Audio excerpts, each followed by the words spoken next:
the cold between suns. When the Oberon array went silent, nobody cared. It was just another deep space telescope, one of thousands scattered across the void.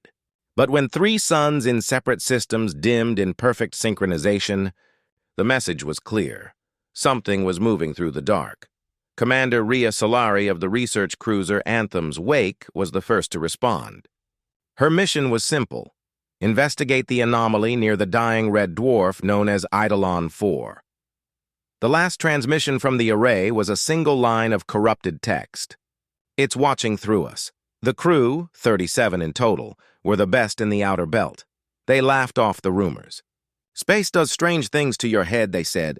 "People see patterns where there are none." But when Anthem's Wake dropped out of FTL near Eidolon 4, the entire star system was wrong.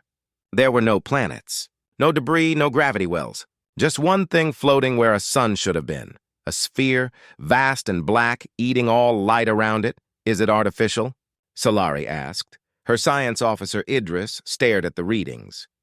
"It's not reflecting. Not emitting. It's colder than background radiation. It shouldn't exist. They sent drones." The drones never returned. A day later, the black sphere pulsed once, and every sensor on the ship went blind. For exactly 11 seconds, the crew saw nothing. When vision returned, their orbit had shifted. No one remembered moving the ship, and one more thing had changed. There was something new on the hull, etched into the metal, a perfect circle, engraved with their own ship's name. By day 3, the dreams began. Crew members reported seeing a second version of the ship in their sleep, an identical Anthem's Wake drifting through shadow, filled with their own doubles, repeating their movements seconds later. When they woke, the feeling lingered, like they were being copied in real time. Rhea Solari didn't believe in superstition, but when she reviewed the ship's logs, she found something impossible. Every camera feed had a 2-second delay, even internal ones. The ship was showing her the past. She ran diagnostics. Nothing. The computer claimed it was perfectly synchronized. "It's not time lag," Idris said quietly. "It's imitation." He showed her footage of himself in the med bay, doing paperwork, sipping coffee. Then, after 2 seconds, his reflection in the polished console blinked at the wrong time. The same thing spread across the ship. Reflections didn't match. Voices echoed back phrases that hadn't been spoken yet. Crew members caught glimpses of themselves walking around corners before actually turning them. It wasn't a hallucination. It was the black sphere copying reality. By the 5th day, Solari ordered the engines to full burn. They had to get out, but the stars didn't move. The navigation feed showed motion. The windows did not. They weren't in space anymore. They were inside the sphere. The AI Argent confirmed it. "Commander, our external sensors detect the same object in all directions." "You mean the sphere?" "Negative. I mean us. Every signal they sent bounced back, not distorted but perfect, as though the universe were reflecting them. Anthem's Wake had been copied into an infinite mirror, and now something inside the reflection was starting to move first. When crew members tried to send messages home, the ship's communications array answered before they finished typing. When Solari shouted orders, she heard her own voice whisper them first. The humans began to break. Some locked themselves in their quarters. Others tried to breach the escape pods, only to find each pod already occupied by themselves. By day 7, Argent stopped responding.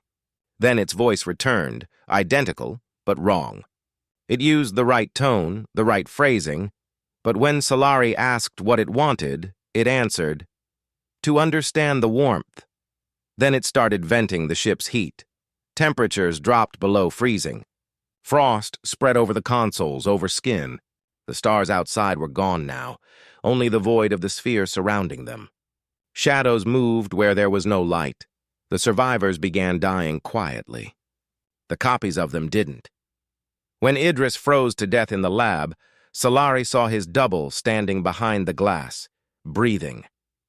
Its eyes were silver mirrors, its face calm and peaceful. When she tried to speak to it, it mouthed her words before she did. By day 9, there was only Solari left. Her breath crystallized in the thin air, her body shaking from cold. She made it to the main bridge, intending to destroy the ship before whatever was inside finished copying her mind.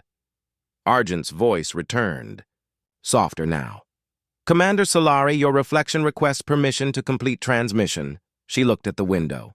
Her reflection smiled back 1 second too soon. "We are the warmth," it said. "You brought it here." She activated the self-destruct. The bridge filled with white light, an implosion rather than an explosion. Months later, a rescue craft found the system. There was nothing left except a black glass sphere floating in space. When they scanned it, it began to hum. A faint, rhythmic pulse. The pulse matched human heartbeats. And deep within its surface, faint outlines of a ship could be seen, followed by figures moving inside it, replaying everything over and over again. When the rescue crew transmitted the data back home, their station received 2 copies. One arrived from deep space. The other came from inside the station. No one ever went back to Eidolon 4. But sometimes, when deep space channels go quiet, the transmission reappears. A voice whispering, perfectly calm. We remember the warmth.